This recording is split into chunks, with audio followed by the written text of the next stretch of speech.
सवाल नीयत का है। इसलिए इशिता अपनी वॉशिंग मशीन में कपड़े धो रही थी। अचानक चलते चलते उसकी वॉशिंग मशीन बंद हो गई। इशिता ने सोचा कि शायद पावर प्लग लूज हो गया होगा। इसलिए उसने पावर प्लग और मशीन के सभी बटन चेक किए। सभी कुछ ठीक थे।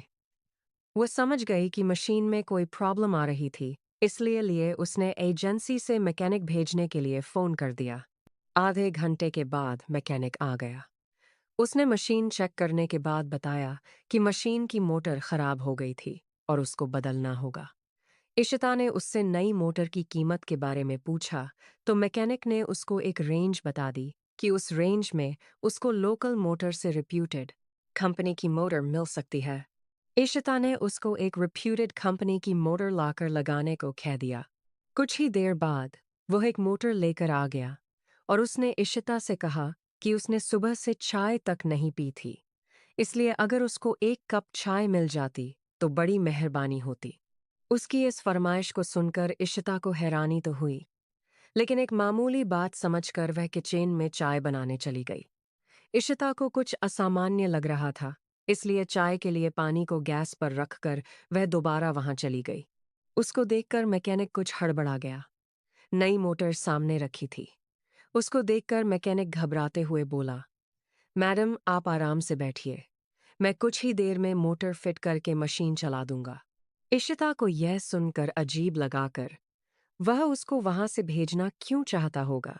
इसीलिए वहां से चलने से पहले इशिता ने मैकेनिक की नज़र बचाकर अपने मोबाइल से मोटर की फोटो ले ली और वह किचन में आ गई। उसने उस मोटर के बारे में इंटरनेट पर सर्च किया तो वो हैरान रह गई, क्योंकि इशिता ने जिस रिप्यूटेड कंपनी की मोटर के लिए कहा था और मैकेनिक जो मोटर लगा रहा, उन दोनों की कीमत में 2,500 का फर्क था। मतलब वो मैकेनिक उससे 2,500 की ठगी कर रहा था। इशिता ने जाकर उससे जब पूछताछ की तो वो कहने लगाकर मार्केट में उसको रिप्यूटेड कंपनी की मोटर नहीं मिली, तो वो उस 2,500 सस्ती मोटर लगाने लगा। इशिता ने कहा कि अगर वो न पूछती तो वो बिना कुछ बताए 2,500 ज्यादा लेकर चला जाता। उसने यह भी कहा कि वो उसकी कंप्लेंट एजेंसी में करेगी।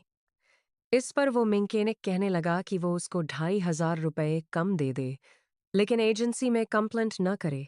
इशिता ने कहा कि बात इस बात की नहीं थी कि वह कौन सी मोटर लगवाएगी। सवाल मैकेनिक की नियत का था कि कुछ भी न पूछे जाने की स्थिति में वह 2,500 ठगने की नियत रखता था, इसलिए उसको उसका परिणाम तो भुगतना ही होगा। इतना कहकर इशिता एजेंसी को फोन मिलाने लगी। उसके सामने मैकेनिक सिर झुकाकर खड़ा यही सोच रहा था कि काश उसने 2,500 का लालच न किया होता तो उसकी एजेंसी की नौकरी तो खतरे में न पड़ती। इस कहानी का उद्देश्य मनोरंजन के अलावा लोगों को इस तरह की ठगी करने वाले ठगों से सावधान करना भी है। अगर कहानी पसंद आई हो तो लाइक, शेयर, कमेंट करें और अगर चैनल पर पहली बार आए हैं तो सभी नोटिफिकेशन के लिए चैनल को सब्सक्राइब करें। धन्यवाद।